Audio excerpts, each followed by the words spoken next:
आता एक महत्त्वाची अपडेट। मुख्यमंत्री एकनाथ शिंदे आज रत्नागिरी जिल्ह्यामध्ये 2 सभा घेणार आहेत। दापोली आणि गुहागर मतदारसंघामध्ये मुख्यमंत्र्यांच्या या 2 सभा होणार आहेत। त्यामुळे ते आता तिथे काय बोलतील त्याकडे सर्वांचं लक्ष लागलेलं आहे। दरम्यान गुहागरमधून याचाच आढावा घेतलाय आमचे प्रतिनिधी अमोल कलये यांनी।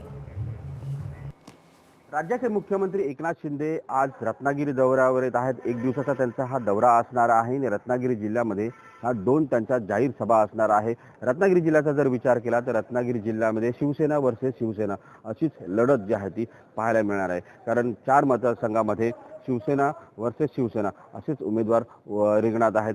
एकंदरीत पाहिले तर रत्नागिरी जिल्ह्यामध्ये 2 मोठ्या नेत्यांच्या सभा झाल्या होत्या। पहिली सभा ही आदित्य ठाकरे यांची दापोलीमध्ये झाली होती, तर दुसरी सभा ही मनसे अध्यक्ष राज ठाकरे यांची ही गुहागरमध्ये झाली होती आणि याच ठिकाणी आता एकनाथ शिंदे यांची ही सभा होते आहे। एकनाथ शिंदे नेमकं काय बोलणार याकडे सर्वांचं लक्ष लागून राहिलेलं आहे। अमोल कले, साम टीव्ही, गुहागर, रत्नागिरी।